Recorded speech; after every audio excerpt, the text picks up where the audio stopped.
nagsimula to? Paano nabuo ang kwento ni Sol at Luna?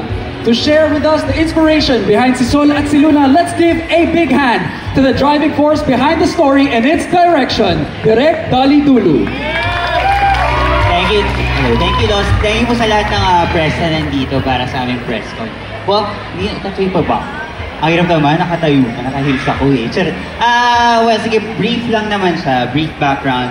Sol and Luna was actually, gaya ng sabi ni Sir Chris, it was a script that I wrote back in 2017. So, tungkol sa syempre, ako kasi as a writer, basically, based ako sa aking mga personal experiences na tinatranslate ko yung pain, na nararamdaman or experiences na nararamdaman namin into film because that's what you do, diba? You translate things, art reflects life. So, yun yung basically yung kwento and gusto ko lang talagang nung time na yun i-process yung kung paano ma-in love ang isang 30-year-old person sa somebody who is younger, who is 18 years old. So, nung time na yun parang hindi siya May December love affair, pero parang siyang May September, ganyan. Pero yung difference kasi ng 10 taon or 12 years, ang laki na ng difference nung namulat sa'yo, nung panahong sobrang, sobrang idealistic ka ba about what love is, di ba? Kasi kakapanood mo ng mga romance movies, you kind of develop a notion of what love is all about. It's perfect, it's beautiful, it's all the kilig involved. And then, syempre, nung tumanda ka rin naman at naka-experience ka ng iba't ibang klase ng pain, syempre nababasag din yung ganong klase ng ideology. So, at saka yung mga panahon kasi namin, yung mga millennials, mga jaded kasi yung mga millennials eh. Yun yung mga problem nung mga panahon namin na parang we were emo kids, we were jaded. So, yung feeling of being in love, para siyang ang hirap niyang kapitan. So, ginusto kong balikan yung sarili ko when I was so optimistic about love. At yan nabuo yung conflict ni Sol at si Luna. Doon din nabuo basically yung kwento noong 2017. Pero ngayon na 2025 na siya at naging series na siya, parang ganun pa rin naman. I think generally same pa rin naman yung nararamdaman ng mga tao. So, yun yung excited akong i-share. Yeah. Thank you. Thank you, Direk Dolly. Sobrang exciting, no? I'm really excited to see love in all its perfections and imperfections na ibipresenta o pinresenta ni Direk Dolly at makikita natin sa Pure Gold Channel. So thank you so much, Direk Dolly. And wow, there you have it. That's our powerhouse cast and crew ng Pure Gold's latest series na si Sol at si Luna. Let's give them another round of applause. Now, I know we're all excited to have a glimpse of the story that the cast is bringing to life. Tasha, anong thoughts mo dun sa... Ay, anong thoughts mo? Talaga yung tatanungin niyo dun sa lumabas sa trailer. Trailer pa lang po, nakakakilig na! Oh, talo ka ni Bagets! Ganda po talaga nitong si Sol at Luna. So, dapat papanoodin niyo to guys Ayan, tuloy-tuloy na natin. Everyone, please give your thoughts. Grabe! Ginawa niyo talaga yun? Yun na, hindi nagulat ako kasi alam ko kung gaano kabanal si Saijan sa personal na sobrang tahimik lang siya. Parang first mo ba yun, Saijan, no? Ano po? First kissing scene mo sa cinema. Yes, ako. First time niya. Ganun talaga siya. Nagulat ako. Pero ang ganda, nakuha yung direct, kasi pangarap ni direct, hindi sinasabi kasi namin nung ginagawa pa lang yun. May color grading talaga yun according kay Luna at saka kay Sol. So lumabas siya, in fairness. Kaya abangan niyo po, May 31, 7 p.m. po. Ha, please? Okay ba yun? Yes! Oh, go!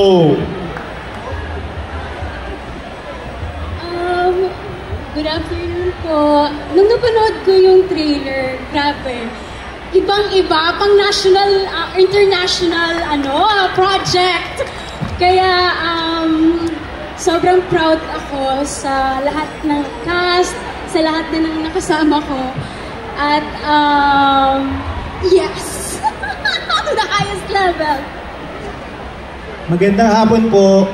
Ako na napanood ko yung trailer, sabi ko, lagot tong si Sergeant kay bro. Kasi grabe yung mga ginawa niya ng eksena. Tsaka abangan nyo rin yung dynamics ng mga besties. Kami-kami, ayan. Sabi na sobrang daring talaga. Nakakapanibago sa mga nakikita namin noon na sa ina-expect natin kay Saijan. Tama? Ayan. Sure. Hello po, unang-una gusto ko munang bumati ng magandang hapon sa inyong lahat. Sa press people na nandito, tsaka yung mga tropa natin na nandyan. At gusto ko lang malaman kung na-warningan po ba ninyo yung mga bata nyo kasama para panoorin yung trailer. Yun, sobrang halo yung emosyon na naramdaman ko, sobrang proud at masaya na may kaba. Masaya kasi parang first time ko nga siya ipapakita rin sa mga tao na kaya ko rin gumawa ng ganun. And sobrang malaking step yun para sa akin. And hindi ko rin siya ginawa dahil may ganun lang. Nakita rin naman natin na sobrang ganda ng material, ng storya, kaya feeling ko worth it siyang gawin doon. At yung kaba naman parang sa akin, hindi ko alam kung anong reception ng tao sa akin pag napanood nila yon. Pero mas nanaig pa rin yung pagka-proud dahil parang alam ko binigay ko rin yung best ko sa pelikula na yun. At nakagawa kami ng sobrang isang magandang pelikula. Kasama namin yung... series! Sorry. It's a series. Sorry po. Yun, na proud ako na nakagawa kami ng isang ganung pelikula kasama itong mga castmates natin. Maraming salamat po. Narinig niyo yun guys, at nalilito na sa dyan kung pelikula ba o series because this is a very wonderful cinematic masterpiece. Ayun talaga yun, di ba? Ayan. Series po to. Ayan, hello. Good afternoon muna sa inyong lahat nandito today. At hindi ko alam kung nagulat kayo, pero gusto ko lang magpasalamat sa lahat ng mga nakanood at sana mapanood nyo siya pag nagsimula na siya sa Pure Gold Channel. Ano bang reaction? Halo-halo kasi sobrang isa to sa mga minamanifest ko na mga project and feeling ko nag-align ang timing ng universe at ng araw at buwan at nagawa itong project na to. Kaya masaya ako na naging parte ako noon at excited ako dahil mapapanood nyo na rin at mapapanood ko na rin dahil hindi ko pa rin napapanood. So excited akong mag-start siya. Yes, hello everyone, good afternoon. When I saw the trailer, I was happy and excited about it dahil nakita nyo lang doon glimpse of our show, of our series pa lang at marami pa kami pwede ipakita sa inyo at marami pa kayo matutunan doon. So excited na ako para sa inyo. And yeah, I just can't wait for you guys to see Sol at si Luna. Hello po, good afternoon po. Gusto ko po muna magpakilala. Ako po si Von Pigson, galing po sa teatro. Actually, hindi na ako nagulat kasi kilala ko paano gumawa si Direk Dali ng isang pelikula, ng isang series. Talagang akala mo talaga ilalaban sa ibang bansa yung film-like talaga gumawa. Napaka-artistic gumawa ni Direk Dali. Kaya sobrang thankful ako Direk Dali na sinama mo kami dito sa project na to. And abangan nyo, May 31 na po ang Sol at si Luna. Thank you po. Gandang hapon! Nung una ko nakita yung trailer, masabi ko lang, malaki na si Santino. Marunong na siyang umibig. Napakaganda, sobrang pang-international, kaya napapagkama ng film instead of series. Pero series nga ito. So sana abangan ninyo, maganda yung kwento, maraming iba't ibang relasyon at kwento ng pag-ibig ang makikita nyo rito. Thank you! Anyone want to ask their question? Here, we have Hi, good afternoon, Zayjan and Jane. Ayan. Congratulations for your new project. Salamat. Siyempre, ang gusto kong tanongin si Zayjan kasi ginulat mo talaga ang lahat. From being Santino sa May Bukas pa, yung I'm here. Janice Navida from Bulgaria. From being Santino, ngayon ibang-iba na yung image na napanood namin sa'yo. Parang pang sexy star ng Zayjan ngayon. Grabe po yung sexy star. Grabe po yung sexy. Salamat po. So, anong mga convincing power ang ginamit sa'yo na Direk Dali para mapapayag ka na gawin itong role? At kinausap mo ba ang under Star Magica pa, di ba? Yes, ano ba, kaninong decision ba to? Sa'yo lang? Or anong payo sa'yo ng Star Magic? Career move na ba siya? Sige, yung unang-una po, yung Star Magic po, sobrang supportive rin naman nila sa akin sa mga pinipili kong role. And at the end of the day, ako pa rin naman po yung pipili dahil ako yung gaganap, hindi naman sila. So, sobrang thankful po ako sa Star Magic and sa ABS din dahil di nila ako nililimitahan. And pangalawa po, yung nabanggit ko nga po kanina na kinabahan ako nung napanood ko yung trailer kasi hindi ko alam kung ano magiging reception ng mga tao sa akin na parang ayun na nga, mukbang daw.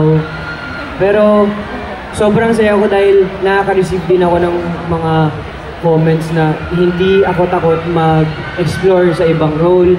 And yun rin naman po talaga yung gusto ko na hindi lang, thankful ako sa nakilala nyo, kung paano nyo ako nakilala, pero gusto ko rin mag-try at ma-experience yung ibang roles na yan dahil iba yung pakiramdam pag nakaganap ka ng ibang karakter. Parang, sobrang self-satisfying po niya. At maraming salamat kay Direk Dali, kay Sir Chris dahil napili po nila ako na gampanan si Sol. And yun din, big step rin siya para sa akin dahil yun nga, di ko talaga akalain na gagawin ko yun. And nung honestly, nung gagawin na namin yung eksena,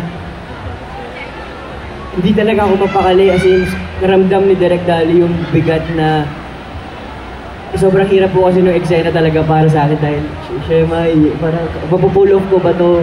Pero yun, dahil sa tulong din ni Direk Dali, ni Ate Jane, sobra kaming nadalian dun sa eksena. Yun po.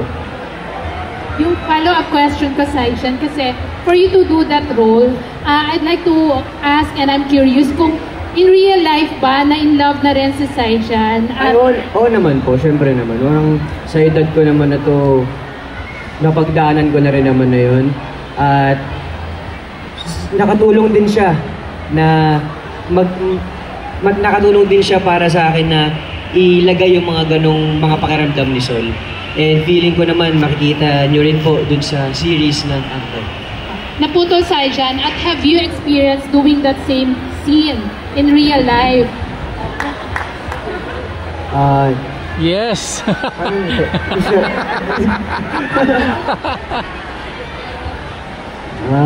Siguro po ang masasabi ko lang is marunong pa ako umalik. Yun lang po. Yun lang po. Sorry po, tama ba yung sabi? Tama daw ba ako marunong? Yun po, pero hindi ko po masabi na nagawa ko na siya in real life. And thank you very much. Salamat po, salamat. Thank you very much. We have time for one more question. And hello, ang question ko for Jane. Jane, nabanggit mo kanina na this is one of your dream projects, tama ba? Hello, nabanggit nyo kanina na parang ito yung parang isa sa mga projects na inaasam nyo, na parang universe na lumapit ngayon. Yes. Anong meron dito? Kaya mo nasabi yun? Sobrang ganda ng kwento. As in, nung binabasa ko yung script, hindi ko siya mabitawan. Nagpuyat ako, inabot ako gabi hanggang umaga. As in, seryoso yung si Sol at si Luna. Hindi ko siya nababa. As in, ang laman bawat episode, hindi mo gusto mong mapapanood yung next kaagad na episode. Gusto mo malaman kung ano yung mangyayari sa mga characters. Sobrang ganda ng story. Sobrang ganda kung paano nakunan yung kwento. Dahil sa trailer pa lang, nakita ko na yun. Nakita ko na yung teaser na yun at gusto ko na siyang mapanood ng buo. And gusto ko rin makatrabaho si Sijan. So, at lahat sila actually, lahat. And gusto ko makagawa rin sa Pure Gold. So, sobrang talaga siyang, kaya sinasabi ko, nag-align lahat. Kasi lahat ng, parang ang dami niyang na-check sa mga gusto na manifest kong mangyari. So, yun. Salamat. Zijan, maliban sa kissing scene at saka sa topless scene, ano pang bago dito sa'yo sa series na to? Siguro po yung masasabi ko lang na bago is yung kung paano ko inatake si Sol na hindi nyo nakita sa mga nagawa ko. And